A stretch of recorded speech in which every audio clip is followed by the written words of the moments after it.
اب مزے کی بات یہ ہے کہ اس کٹ اینڈ پیسٹ کے اندر یہ جو جماعت کا ایک رویہ ہے، جماعت کا ایک انتہائی مطلب یہ بددیانتی ہے جماعت کی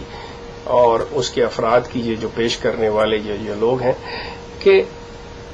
دوسروں سے ڈیمانڈ کرتے ہیں کہ جی اس کا اگلا اور پچھلا حصہ بتائیں،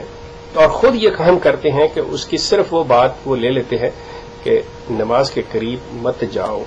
یہ مت جاؤ لے لیتے ہیں اور اگلا پیچھا چھوڑ دیتے ہیں۔ بالکل وہی بات ہے کہ ڈاکٹر اسرار صاحب کی بات لے لی، جسٹس اقبال کی بات لے لی، ڈاکٹر شاہد مسعود صاحب کی بات لے لی، یہ باتیں کر لی، لیکن صرف اتنی سی بات کریں، اس سے اگلا پچھلا حصہ نہیں لے رہے کہ وہ کیا کہہ رہے ہیں۔ وہ مرزا صاحب کے کسی بات کے بارے میں، اور اگر مثال کے طور پہ، اور اگر کسی شریف آدمی نے، کسی مہذب انسان نے، کسی پڑھے لکھے انسان نے مرزا صاحب کی کسی بات کو سراہا ہے، کیونکہ مرزا صاحب نے آفٹر آل کوئی اچھی باتیں بھی کی ہیں، تو وہ صرف یہ بات کہ ان کے یہ کر لیتے ہیں کہ یہ جو سرٹیفکیٹ ہمیں مل گیا ہے۔ اب وہ نبی جو لوگوں سے سرٹیفکیٹ لے، جس کی نبوت کو ثابت کرنے کے لیے، جس کی نبوت کو، جس کے دعوے کو، جس کی تمام ان چیزوں کو ثابت کرنے کے لیے آپ محتاج ہوں انسانوں کے، آپ خود اندازہ کیجئے کہ وہ شخص کیا ہوگا، وہ نبوت کیا ہوگی، اس کے دعویٰ کیا ہوں گے، اس کی حیثیت کیا ہوگی۔ اب ان لوگوں کے نزدیک ڈاکٹر اسرار صاحب، اب ان لوگوں کے نزدیک طاہر القادری صاحب، اب ان لوگوں کے نزدیک وہ اہل تشیع کے ایک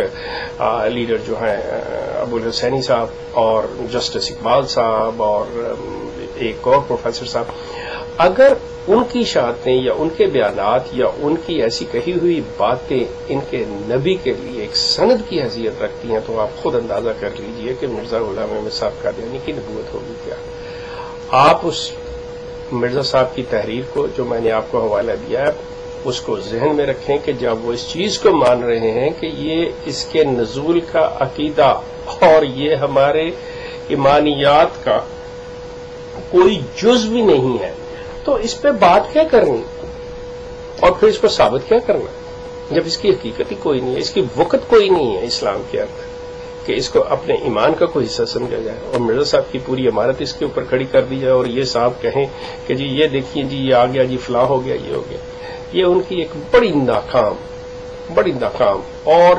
دھوکہ پر مبنی یہ کوشش ہے جو وہ لوگوں کو، سادہ لوگ مسلمانوں کو دھوکہ دینے کی، دجل کی، فریب کی یہ کوشش کر رہے ہیں جو انہیں نہیں کرنی چاہیے۔ یہ ایسی کوئی بات نہیں ہے، بات کو حقیقت جو ہے اس کو مد نظر رکھیں، بات سچی کریں۔ یہ میں سرمد صاحب کو کہوں گا کہ یہ چیز جو ہے یہ اس کو پڑھیں، پہلے مرزا صاحب کی ان تمام کتابوں کو پڑھیں، مرزا صاحب کے اصل پیغام کو پڑھیں، ان کی ان باتوں کو بھی مد نظر رکھیں کہ وہ اس نزول مسیح کے عقیدے کو سمجھتے کیا ہے، اور نزول مسیح کا عقیدہ ہے کہ یہ غیر پرانی چیز ہے۔ اگر حدیث مبارکہ کے اندر یہ چیز آئی ہے تو پھر آپ ان حدیث کو اسی طرح سے لیں کہ وہ کہاں سے آئیں گے، کیسے آئیں گے، کس جگہ پہ آئیں گے، کس دور میں آئیں گے، وہ تمام چیزیں اس طرح لیں، پھر اس میں اپنا دجل اور فریب داخل نہ کریں۔ یہ جو بڑی انہوں نے اپنی طرف سے مار کا سر کیا ہے، یہ سراسر دجل اور فریب اور دھوکہ ہے، یہ بالکل غلط چیز ہے۔ کوئی ایک آپ نے قرآن سے کوئی ایسی بات نہیں، کوئی ایک آیت پیش نہیں کی، کوئی ثبوت نہیں دیا۔ تاریخ کے حوالوں سے جی دنیا یہ کہتی ہے، جی فلاں بندے نے یہ کہہ دیا تو لہٰذا جی مرزا صاحب کو مان لو، جی وہ ڈاکٹر صاحب مان گئے ہیں، جی وہ جسٹس صاحب مان گئے ہیں۔ ان کی اپنی ذاتی رائے ہے، ان کی اوپینین ہے، وہ کچھ بھی کہہ سکتے ہیں۔ مرزا صاحب نے اچھے کام بھی کیے، برے کام بھی کیے، کون کہتا ہے کہ مرزا صاحب انسان نہیں تھے، لیکن مرزا صاحب نبی قطعی نہیں تھے۔ مرزا صاحب پہ کوئی چیز اللہ کی طرف سے نہیں، مرزا صاحب کی تمام باتیں ثابت کرتی ہیں کہ مرزا صاحب جو تھے ان کی اپنی ذہنی اختراع تھی۔ جب تک ان کا ذہن اچھا کام کرتا رہا، وہ نیک کام کرتے رہے، وہ صحیح رہے، وہ بالکل ان کی باتیں صحیح ہیں۔ جب ان کے دماغ کے اندر یہ خرابی پیدا ہوئی تو پھر انہوں نے اس طرح کی حرکتیں کرنی شروع کر دی جو کہ کوئی بھی فاطر العقل انسان جو ہے کبھی بھی پاگل ہونے کی شکل میں، مجنون ہونے کی شکل میں ایسی باتیں کرتا ہے، وہ مرزا صاحب نے اس وقت کی۔ تو یہ ضروری نہیں ہے کہ مرزا صاحب اگر پہلے اچھے تھے تو ہم بعد میں بھی انہیں اچھے سمجھیں۔ جب وہ اچھے تھے تو اچھے تھے، جب وہ برے ہوئے تو برے ہوئے، جب وہ جھوٹے ہیں تو جھوٹے ہیں، جب وہ صحیح تھے تو صحیح تھے۔ تو آپ دوبارہ کوشش کیجیے اور اس کو قرآن کی روشنی میں اس مضمون کو پڑھیں سرمد صاحب کہ کیا مسیح کے نزول کا عقیدہ قرآن اس کی آپ کو کوئی مدد دیتا ہے یا نہیں دیتا۔ اس کے بغیر یہ بالکل ایک فضول سی حرکت اور ایک دھوکے پر مبنی آپ کی حرکت ہے جو آپ لوگوں کو دینے کی کوشش کر رہے ہیں، اور یہ دھوکہ آپ کبھی دے نہیں سکتے۔ یہ آپ دیکھیے گا اس کو، تو اس پہ بات ہوئی۔ آپ کا بہت شکریہ۔